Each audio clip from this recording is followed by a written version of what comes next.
नीली का खून जिस जंगल में बहा था उसी जंगल में उसकी आत्मा कैद रह गई और उसके बाद नीली मरकर कल्याणकट्टू नीली बन गई, जिसके बाद उसके बाल पूरे सफेद हो गए, उसकी आंखें लाल और उसकी हंसी में मौत छुपी थी।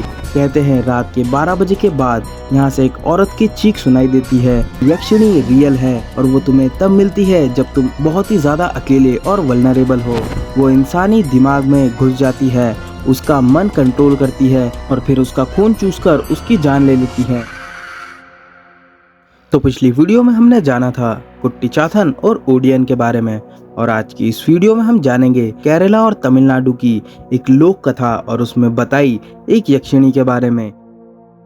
तो सोचिए आप एक सुनसान सड़क से गुजर रहे होते हैं, ठंडी हवा चल रही होती है और अचानक से आपको अपना नाम सुनाई देता है। आप मुड़कर देखते हैं तो एक बेहद ही खूबसूरत महिला आपके पीछे खड़ी होती है, लेकिन वो कोई साधारण इंसान नहीं है, वो है एक यक्षिणी, एक ऐसी प्राचीन शक्ति जो दिखने में जितनी हसीन है असलियत में उससे कहीं ज्यादा भयानक उसकी जिद है। कहते हैं कि अगर वो एक बार किसी के पीछे पड़ गई तो वो उसके मरते दम तक उसका पीछा नहीं छोड़ती, यहाँ तक कि उसके सपनों में भी वही होगी। और सबसे डरावनी बात तो ये है कि अगर कहीं उनका जिक्र भी होता है तो वो सब कुछ सुन सकती हैं। यक्षिणी या यक्षी पुरानी इंडियन फोकलोर की एक फीमेल नेचर स्पिरिट है जिसका जिक्र हमें ऋग्वेद पुराण और तांत्रिक लेखों में मिलता है। यक्ष और यक्षिणी दोनों कुबेर जो कि गॉड ऑफ वेल्थ हैं उनके अटेंडेंट थे, पर यक्षिणी अलग थी, उसके अंदर था क्रिएशन और डिस्ट्रक्शन दोनों का बैलेंस। वो जंगल, तालाबों और पीपलों के पेड़ के पास रहती थी और कहते हैं अगर कोई आदमी उस पेड़ के नीचे रात में सो जाए तो यक्षिणी उसे अपने रूप से मोह ले जाती और फिर उसकी जान ले लेती। केरला और तमिलनाडु के फोकलोर्स में यक्षिणी का रूप और भी ज्यादा डार्क और मिस्टीरियस हो जाता है। कहा जाता है कि वो एक खूबसूरत महिला होती है जो अकेले यात्रियों को सिड्यूस करती है। पहले वो मुस्कुराती है, प्यार से बात करती है और जब आदमी उसके पास जाता है तो वो उसका खून चूसकर उसे मार देती है। कहते हैं कि अगर यक्षिणी सिद्ध हो जाए तो वो आपकी हर एक इच्छा को पूरी कर सकती है, लेकिन इसका दाम भी वही तय करती है। तांत्रिक ग्रंथ जैसे कि यक्षिणी साधना तंत्र में 36 अलग अलग प्रकार की यक्षिणी का वर्णन मिलता है, जैसे कि विचित्र यक्षिणी, मदानवेनी यक्षिणी, जया, रति और भी अलग अलग कई सारी यक्षिणी के बारे में हमें जिक्र मिलता है। अब इस फोकलोर की शुरुआत होती है तिरुवनंतपुरम के पास बसे एक जंगल यानी कि कत्तूर फॉरेस्ट से।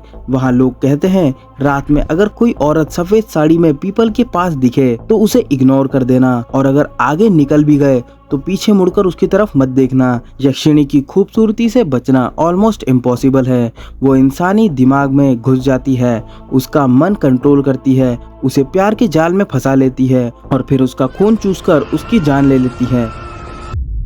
केरला के मालाबार रीजन में एक जगह है कल्याणकट्टू। घना जंगल, नदियां और पुराने टेंपल के खंडर।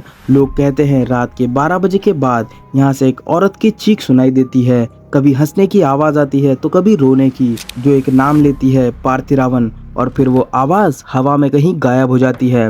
वो औरत कोई और नहीं बल्कि कल्याणकट्टू नीली है, केरला और तमिलनाडु फोकलोर की सबसे डेंजरस और ट्रेजिक स्पिरिट।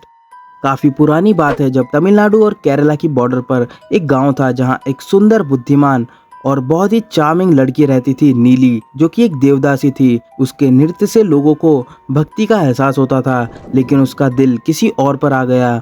एक यंग ट्रैवलर पार्थिरावन एक ब्राह्मण टूरिस्ट था, झूठा और धोखेबाज आदमी। उसने नीली से प्यार का नाटक किया, उसे भगा ले जाने का वादा किया और फिर एक रात जंगल में उसी ने नीली को मार दिया ताकि उसका सोना और गहना लूटकर वो ले जा सके। नीली का खून जिस जंगल में बहा था उसी जंगल में उसकी आत्मा कैद रह गई और उसके बाद नीली मरकर कल्याणकट्टू नीली बन गई, एक ऐसे स्पिरिट जो बेवफाओं और पापियों को खत्म करने के लिए लौट आई।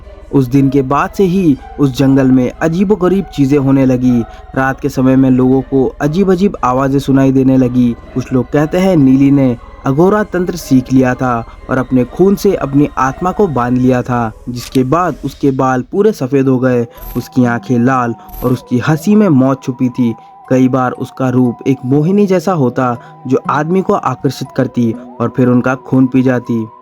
साइंस की अगर माने तो ये कहानियाँ सिर्फ स्लीप पैरालिसिस और हेलुसिनेशन से इंस्पायर्ड है, लेकिन लोकल्स का ऐसा मानना है कि यक्षिणी रियल है और वो तुम्हें तब मिलती है जब तुम बहुत ही ज्यादा अकेले और वल्नरेबल हो।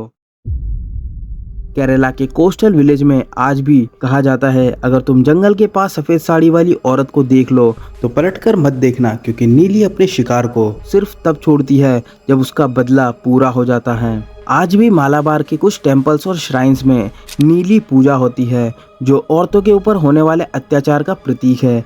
ये सारी फोकलोर्स कहीं ना कहीं भारतीय इतिहास का एक अभिन्न अंग रही है और उनके इतिहास का भी हिस्सा रही है, जो कभी ना कभी एक सच हुआ करता था, या फिर ऐसा हो सकता है कि वो आज भी सच हो।